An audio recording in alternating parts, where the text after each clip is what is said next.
सियावर रामचंद्र भगवान की, पवन सुत हनुमान की, पवन सुत हनुमान की, बाबा भंवरनाथ की, बाबा भंवरनाथ की। नमः पार्वती पतिये हर हर।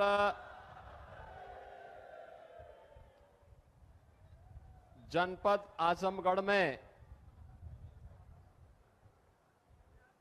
आजमगढ़ नगर और मुबारकपुर विधानसभा की परियोजनाओं की लगभग 1000 करोड़ रुपए की परियोजनाओं के लोकार्पण और शिलान्यास कार्यक्रम में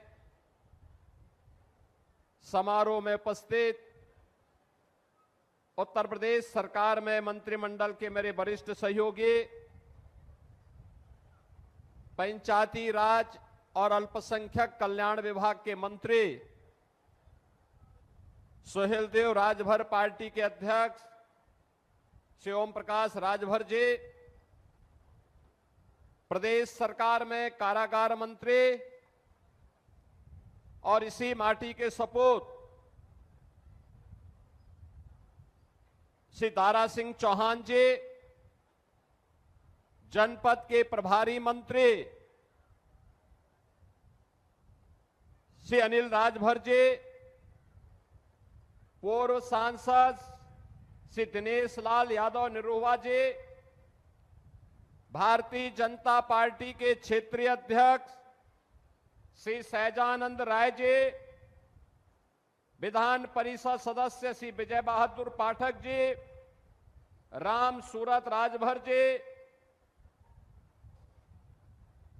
विक्रांत सिंह रिसो जी, पूर्व मंत्री श्री यशवंत सिंह जी, पूर्व सांसद श्री संतोष सिंह जी, पूर्व सांसद श्रीमती नीलम सोनकर जी, पूर्व सांसद श्रीमती संगीता आजाद जी, पूर्व विधायक श्रीमती वंदना सिंह जी, राज्य महिला आयोग की सदस्य श्रीमती प्रियंका मौर्य जी, भारतीय जनता पार्टी के जिलाध्यक्ष श्री ध्रुव सिंह जी, लालगंज के अध्यक्ष श्री विनोद राजभर जी, आज के इस कार्यक्रम में उपस्थित भारतीय जनता पार्टी के हमारे वरिष्ठ नेतागण से अखिलेश कुमार मिश्र जी, अरविंद जायसवाल जी, कृष्ण मुरारी विश्वकर्मा जी, श्रीमती मंजू सरोज जी, श्री सत्येंद्र राय जी, श्री मनोज यादव जी, श्री प्रशांत सिंह जी, भारी संख्या में आज में मुबारकपुर के मेरे सभी उपस्थित बहनों और भाइयों, मैं सबसे पहले बाबा भंवरनाथ की इस पावन धरा को, जिस धरा ने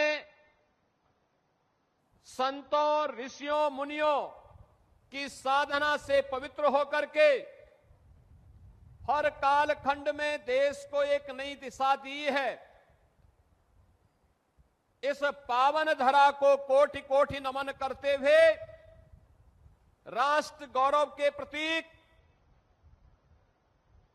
महान वीर सेनानी महाराज सुहेलदेव के नाम पर स्थापित इस विश्वविद्यालय में उस राष्ट्र नायक की स्मृतियों को भी नमन करते हुए आप सबका मैं अभिनंदन करता हूं, स्वागत करता हूं। बहनों और भाइयों, आज मुझे एक बार फिर से आजमगढ़ आने का अवसर प्राप्त हो रहा है।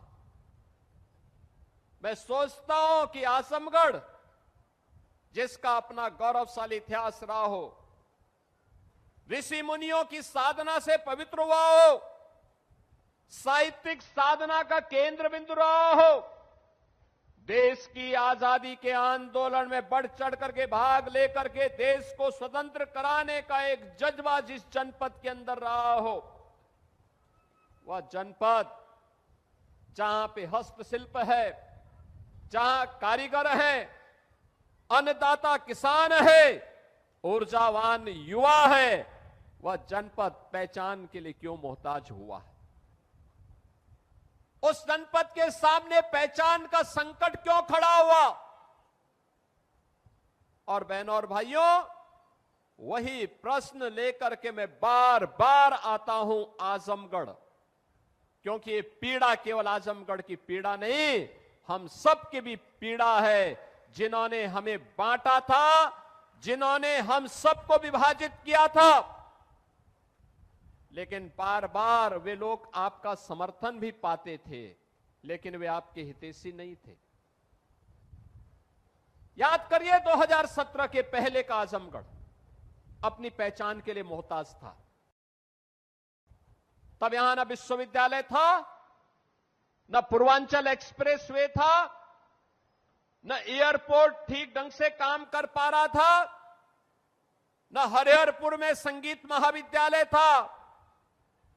तब आजमगढ़ की साड़ी को भी कोई मंच नहीं मिल पा रहा था, और मुबारकपुर के ब्लैक पॉटरी के लिए भी कोई स्थान नहीं था। मैं मंच पर आने के पहले एक एग्जीबिशन का निरीक्षण कर रहा था मंत्रियों के साथ में। ब्लैक पॉटरी से जुड़ा हुआ कारीगर और मुझे मिला, और बड़े खुश होकर के उसने कहा कि जब से उत्तर प्रदेश में डबल इंजन की भाजपा और एनडीए की सरकार आई है, हमारा कारोबार कई गुना बढ़ा है, हम भी पैसा कमा रहे हैं, हमारे परिवार के लोग भी और हमसे जुड़े हुए लोग भी सम्मान का जीवन यापन कर रहे हैं। साड़ी वाला मुझे मिला, उसने भी मुझे यही बात कही। अन्नदाता किसान मिले तो वे भी मुझे यही बात कहे, और जो भी मुझे यहां से जुड़े हुए लोग मिले, उन्होंने अपनी एक नई कहानी यहां पर हमें सुनाई। बहनों और भाइयों, आज मैं आप सबसे यही कहने के लिए आया हूं, यही कहने के लिए आया हूं, आज हमारा देश भारत एक नए भारत के रूप में दुनिया के अंदर अपना लोहा मना रहा है। 2014 के पहले का भारत कैसा भारत था, आप में से हर व्यक्ति जानता है। वह भारत जो अपनी पहचान के लिए तब मोहताज था। भ्रष्टाचार के नाम पर भारत की पहचान होती थी तो दुनिया के अंदर सम्मान नहीं था। देश की सुरक्षा में लोग सेंध लगाते थे, सरकार मौन रहती थी, तो स्वाभाविक रूप से दुश्मन आंख दिखाता था। नक्सलवाद था, गरीब की कोई सुनवाई नहीं थी, उसके लिए कोई योजना नहीं थी। लेकिन आज मैं कह सकता हूं, नए भारत में प्रधानमंत्री मोदी जी के नेतृत्व में आज एक नए भारत का दर्शन हमारी पीढ़ी देख रही है। हम सब गौरवशाली हैं, एक नए भारत का दर्शन हम कर रहे हैं, जो काम कभी नहीं हो पाया। याद करिए, एक समय महाराज सुहेलदेव जैसा भारत का एक अमर सेनानी था, राष्ट्र नायक था। उन्होंने विदेशी आक्रांताओं को नाके चने चबाने के लिए मजबूर कर दिया था और उन्हें नेस्तनाबूद करने का काम किया। परिणाम था, विदेशी आक्रांता भारत की धरती पर नहीं आ पाता था, डर के मारे नहीं आता था। लेकिन जब हम आपस में बंटने लग गए, जाति के नाम पर, क्षेत्र के नाम पर, भाषा के नाम पर, परिवारवाद के नाम पर, परिणाम हम सबके सामने आया। और परिणाम इस रूप में आया कि महाराज सुहेलदेव के बाद मोहम्मद घोरी का हमला हुआ। महाराजा पृथ्वीराज चौहान ने एक बार नहीं 17 बार उस कायर आक्रांता को परास्त किया। वो हर बार माफी मांगता था, लेकिन एक बार चूक हुई, धोखे से पृथ्वीराज चौहान को उसने बंधक बना दिया, कैद कर दिया, अपने साथ लेकर के गया। और फिर उसने जो व्यवहार महाराज पृथ्वीराज चौहान के साथ किया, ये इतिहास हम सबके सामने है।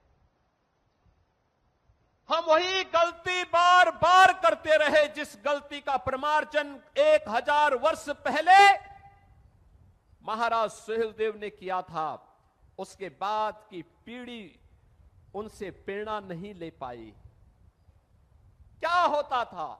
बहराइच की चर्चा हुई, महाराज सुहेलदेव के नाम पर आयोजन वहां पर आक्रांता सालार मसूद के नाम पर होता था, गाजी मियां के नाम पर होता था। हम लोगों ने कहा कि गाजी के नाम पर नहीं, महाराज सुहेलदेव के नाम पर आयोजन होने चाहिए। किसी विदेशी आक्रांता को सम्मान नहीं मिलना चाहिए। एक गुलामी का प्रतीक है और स्वतंत्र भारत, नया भारत गुलामी की किसी भी चिन्ह को और गुलामी के किसी भी प्रतीक को स्वीकार नहीं करेगा। आज परिणाम है, आप बहराइच में जाएंगे, अब वहां पर महाराज सुहेलदेव का भव्य स्मारक बन गया है। अब लगता है कि बहराइच अब अपनी पहचान के साथ, गौरव के साथ आगे बढ़ रहा है। और इसीलिए जब हमारी सरकार को आजमगढ़ में विश्वविद्यालय बनाने की बात आई, यहां के लोग मेरे पास आए थे, मैंने कहा विश्वविद्यालय बनेगा। अब विश्वविद्यालय किस नाम से बनेगा, यह भी बात आई। मैं धन्यवाद दूंगा यहां के जनप्रतिनिधियों को और प्रधानमंत्री मोदी जी को। मोदी जी ने कहा, देखो 1000 साल पहले महाराज सुहेलदेव ने अपने शौर्य पराक्रम से एक विदेशी आक्रांता को पूरी तरह नेस्तनाबूद किया था। आजमगढ़ में अगर महाराज सुहेलदेव के नाम पर विश्वविद्यालय होगा तो अत्युत्तम होगा। और मुझे अच्छा लगा आज यहां पे महाराज सुहेलदेव जी के नाम पे इतना भव्य विश्वविद्यालय है तो उनके स्वारोही प्रतिमा भी लगेगी, भव्य प्रतिमा का स्थापना होगी यहां पे। बहनों और भाइयों, आप कहीं भी जाएंगे, महाराज सुहेलदेव के नाम पर आपकी पहचान बनेगी, गौरव की अनुभूति होगी। आजमगढ़ में आज आपका एयरपोर्ट है, पूर्वांचल एक्सप्रेसवे है, वाराणसी, गोरखपुर, प्रयागराज, लखनऊ, कहीं भी जाना हो आपके लिए 4 लेन की कनेक्टिविटी है। याद रखना, जितनी तेज गति उतनी तेज प्रगति। प्रगति का आधार गति होती है। गति अगर स्पीड ही नहीं है तो विकास भी नहीं हो पाएगा। और यही स्थिति आज आप सबके लिए भी है। आजमगढ़ की प्रगति के लिए आज ब्लैक पॉटरी को एक प्लेटफॉर्म मिला है, 1 डिस्ट्रिक्ट 1 प्रोडक्ट के माध्यम से। वाराणसी की साड़ी को एक मंच मिला है, आज वैश्विक स्तर पर उसको पहचान मिल रही है। हरिहरपुर का संगीत घराना हिंदुस्तानी संगीत की, शास्त्रीय संगीत की परंपरा को फिर से एक मंच प्रदान कर रहा है। और निरहुआ जैसे कलाकार भी भोजपुरी की मिठास को पूरी दुनिया के अंदर पहुंचाने का काम कर रहे हैं। बहनों और भाइयों, मैं आज आप सबके सामने ही कहने के लिए आया हूं, ये वही तरह है जहां वीर कुंवर सिंह ने 1857 में अंग्रेजों के छक्के छुड़ाने के काम किए थे। ये रागे रागों की धरती है, अयोध्या सिंह उपाध्याय हरिओज जी की धरती है, महान साहित्यकार की पावन धरा है। ये पावन धरा अपनी पहचान के लिए क्यों मोहताज हुई? क्यों हर आतंकी घटना में संजरपुर का नाम आता था? क्यों हर गलत कार्य के लिए आजमगढ़ को बदनाम किया जाता था? क्योंकि तब सरकार उस सोच की थी, सरकार नकारात्मक सोच रखती थी, अपने स्वार्थ के लिए यहां के युवाओं का दुरुपयोग करती थी। गरीब के लिए न शौचालय था, न मकान था, न स्वास्थ्य की सुविधा थी, न गरीब के लिए राशन की व्यवस्था थी। युवा के लिए नौकरी के बारे में राजभर जी ने आपको बताया, कैसे युवाओं की नौकरियों पे सेंध लगती थी और कैसे उनकी सौदेबाजी होती थी। बेटी के लिए कोई स्कीम नहीं थी, बेटी के लिए कोई स्कीम नहीं हुआ करती थी। बेटी के लिए न कोई स्कीम है, न उसके सुरक्षा की व्यवस्था, न उसकी पढ़ाई की व्यवस्था, न उसको आगे बढ़ने की व्यवस्था। और गरीब कन्याओं की शादी के लिए भी सरकार की स्कीम कुछ भी नहीं थी। निराश्रित महिलाओं के लिए कोई व्यवस्था नहीं। 300 रुपया पेंशन, बुजुर्ग लोगों के लिए 300 रुपया पेंशन, दिव्यांग जनों के लिए 300 रुपया महीना पेंशन मिलती थी, वह अभी 6 महीने में एक बार आ गई और उसमें भी आधा कमीशन खोरी में चला जाता था।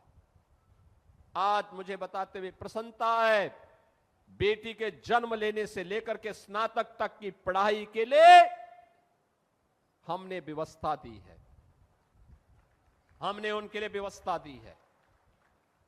बेटी बेटी होती है, बेटी का सम्मान होना चाहिए। मैं पिछले दिनों देख रहा था, समाजवादी पार्टी के अध्यक्ष अखिलेश यादव की पुत्री के खिलाफ कुछ लोगों ने गलत टिप्पणियां की थी। जैसे मेरे संज्ञान में आया, मैंने तत्काल पुलिस से कहा, मैंने कहा इसमें एफआईआर दर्ज कराओ।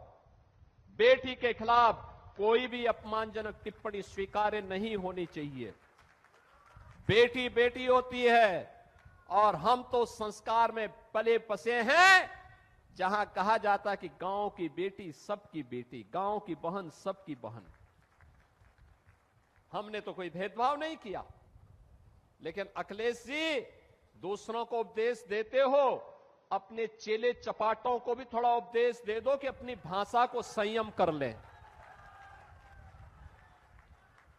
दूसरों के प्रति टिप्पणी करने के पहले स्वयं भी सोचा करो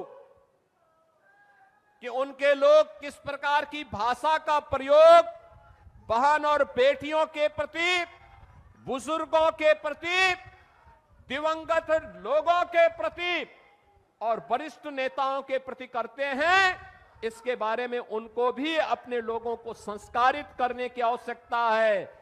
अच्छा होगा उनको समझाओ, और नहीं समझ सकते तो हमारे हवाले कर दो, हम उनको अच्छी तरह समझा देंगे। बहनों और भाइयों, आज बेटी की शिक्षा के लिए पैसा है तो बेटी की सामूहिक विवाह की स्कीम भी हमारे पास है। गरीब बच्चों की पढ़ाई के लिए अनिल राजभर जी का विभाग अटल आवासीय विद्यालय भी बना रहा है और नई नई स्कीम लेकर के उनके उन्नयन के लिए कार्य कर रहा है। हर विभाग कुछ न कुछ नया कार्य करके आज विकास की प्रक्रिया के साथ जोड़ने का काम कर रहा है।